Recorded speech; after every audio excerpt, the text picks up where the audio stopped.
How do we build mental resilience in young athletes?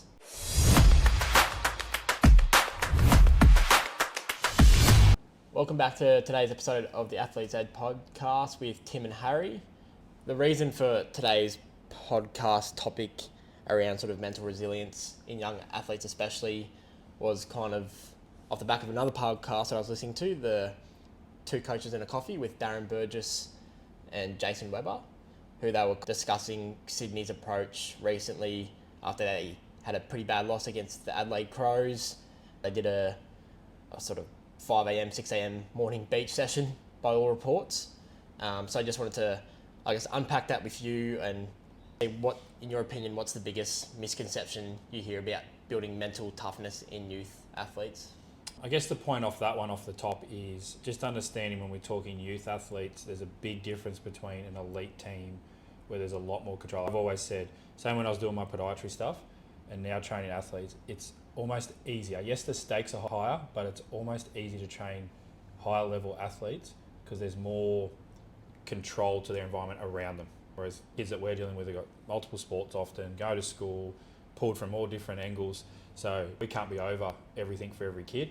Whereas when they're in a Sydney Swans or an AFL team, there's more control around what they're doing because it's all done at the club more or less. So that's probably the biggest thing is let's not take what we see in pro sport and adapt all of it. Let's understand the context before we apply it in our own situation. But I think overall the biggest misconception around building mental toughness is this whole flog resilience into people. I think we've moved a long way from that. I think a lot of that, and I was listening to a different podcast, listening to Tony Hollow, American speed coach, talk a lot about where that came from. And he made a really good point around, as an older guy, he was coached that way in his sport in the States around, because a lot of the coaches then were military background. You know, a lot of those people had come from World War II. It was all about, death. So then that's how they treated sport. Even now the military do that a lot. But if you actually look, and Jason, Darren discussed this, a lot of military training is really tough initially because it's a selection process.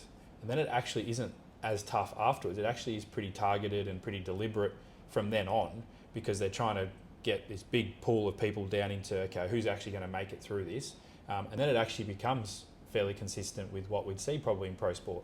A bit like our pre-seasons and this sort of stuff where things are a bit tougher, but then, yeah, it's close, we've got to get targeted. So I think the biggest thing is we don't need to flog people to get them tough. We need to just be, yes, train hard at times, but we just need to be consistent. And I think if people are consistent, they get confident. And when you've got confidence, you're more resilient to stressful situations because you'll always come back to, this is part of the process. I'll bounce back from this. I'm learning from it, and you'll come out the other side of it. And so do you think, throwing young athletes into a one-off grind session, if you want to call it that actually build resilience, or does it do more harm than good, like sort of touching on the consistency of it? It probably does more harm than good in the sense that I don't know it as a one-off session what it achieves. That's why I think potentially more harm than good in that what it probably does achieve is a spike in load, and we know spikes in load are the biggest thing. So it's not high training load's the problem, it's changes in training load are the problem. So if we are really consistent and then we throw in this one-off session that sends a spike, for some it's going to be fine, but for one or two kids potentially it's the spike that pushes them over the edge, that flares up an old injury or creates a new one that now they've got to get on top of. So I think the easy answer is it's probably more harm than good. Would think that we can be smarter with what we need to do. So what would you say would be a more effective way, instead of, a substitute for a one-off grind session? What would you sort of do instead? From a team perspective, like a coach angle, I think it comes back to what's the messaging, for the season, for the group in front of me, what have we been about up until this point? And then linking into what we're seeing right now. So what was the issue? Say it was a bad result on the weekend or a poor performance or whatever it is right in that moment that might get the coach frustrated to think they need a session like that, and actually come back to, okay, how do I help teach and work through this process? So we review what happened, come up with a plan, and let's move forward with an actual approach, because that then creates buy-in. And I think that kids that enjoy sessions and are bought in will show up more. They're going to be more consistent, bring a better intent, which is what we know gets results. Yeah, I tend to agree with that approach just through my own experience. But I use think coaches still resort back to that kind of punishment style coaching, and why it's still so common, even though you could probably argue most athletes actually hate it? Yeah, I think it's probably a little bit. They think it does more than it actually does. So I think they see a benefit there when, I don't know if they truly understand the risk versus benefit. I think a little bit of emotion, they get caught up in, maybe it's a stress reliever for themselves, like I'll get this out of my system, which I think, again, as coaches, it's our job to be responsible for the group in front of us. So I think we've got to be better than that. And so I guess that kind of segues into that sort of lines of that adding fatigue around flush runs and whether they're actually beneficial when it comes to recovery. So is it a recovery tool or is it a hidden workout? For most kids, in my experience, it's a hidden workout. If you go for a run, so say it's a 5K easy run,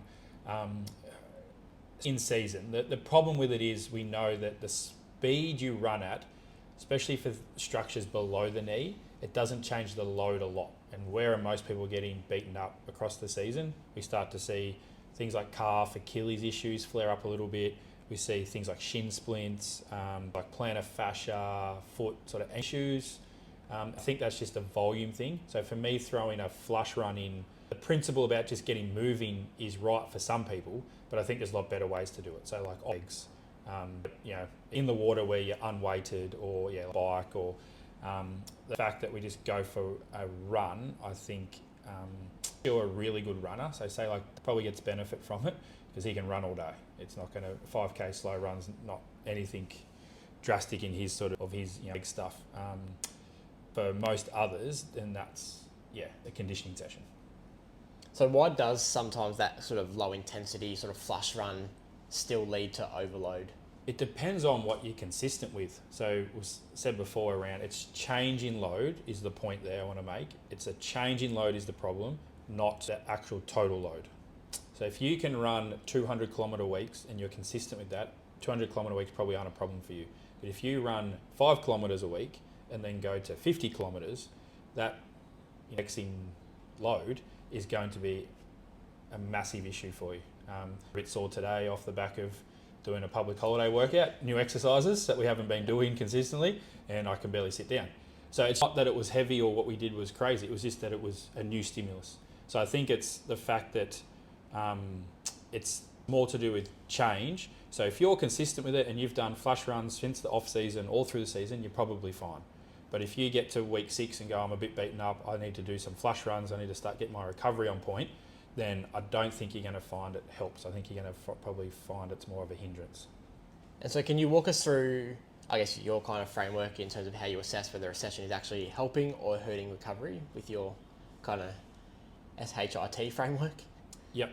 So the S.H.I.T framework for me is a really good one that allows us to understand how we're feeling in the moment and then become more targeted with recovery off the back of it. So things like if you're feeling really stiff, then you move to things like gentle movement. So for me, go for a walk, jump on the bike, or massage, that sort of thing. It's like how can I get more muscles moving?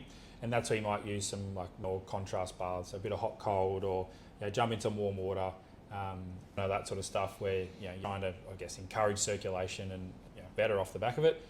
If you're really heavy-legged, that's where I think like water immersions or ice bars, that stuff has a benefit. I think your compression boots fit in there, and things like protein intake, so making sure that you're actually trying to rebuild muscle, your nutrition. Things like it's more mood, fatigue related, so things like if you're really irritable, that's where things like meditation, yoga, those sort of things can help just sort of down, wind you back a bit, and making sure sleep, which is a big one, which if you didn't get sleep that night for whatever reason, that's where maybe like a nap today is a good question. Like can I fit one in? I go to bed earlier to catch up the next night, just make sure I'm catching up and banking my sleep there, and get into it, but and focusing on quality. It's not just how many hours I got, but do I have a bit of a sleep routine that actually helps me get into a deeper sleep? And then if you're tired, things like on the sleep side of it is a big one. Often it's just as much dehydration than it is fatigue. Can actually do a bit of a primer session. So if it's maybe not day after game day, but maybe you get into Monday, do you just need something that preps you up a little bit? So maybe it is like a little primer lift, or it is a a sprint, sort of a short bike session, something to just fire you up a little bit. And that's where, especially for maybe adults, older athletes, around things like caffeine, stimulants, that sort of stuff, which we know to be effective when used appropriately at the right time. So that might be something as well to look at. And so if we kind of transition to, I guess, maybe a coach perspective around what's the best way to respond to a bad loss. Obviously, we touched on the negative effects of kind of doing the smashing and the grueling sessions. So what would, I guess, after a tough loss, what's the worst thing an athlete/coach can do in the days that follow? I think the worst thing is, in the heat of the moment, emotion, going and doing something too extreme that maybe does more harm than good. So I think so what to do, just reflect, forget about it in the short term. So I think, and if you can't, this is where writing things down is a great tool, and this is where when that kind of meditation stuff comes into it, is big fan of writing down why you feel like you do. So what didn't work from the game, as an example, and then leaving it, and then coming back to it. And then once you've calmed down a bit, and you can be a bit more rational, okay, it didn't work, what do I need to do about it? And then actually coming up with some plans. Because I think where emotion and we get overwhelmed, it's because the unknown, and we're not sure of, get through this, or if we're going to get through it. So I think where we calm down and things like anxiety and all these things get managed, is we move into, okay, my plan. And once we have actionable steps to make a difference, often they're the people that aren't anxious or overwhelmed. They're the people that go, I just got to do this, and I know the result takes care of itself. And so why do you think that athletes kind of have mentality around they need to sort of themselves after a bad performance or a loss? Where does that sort of come from? I think 'cause it's easy. I think makes you feel good moment. That emotional, angry. So it's a coping mechanism. It's also easy in the sense that anyone can just go and smash themselves. Like, you can just go out and have a run. But that's what I always argue. It's easy to make an athlete tired. It's a lot harder to make an athlete better.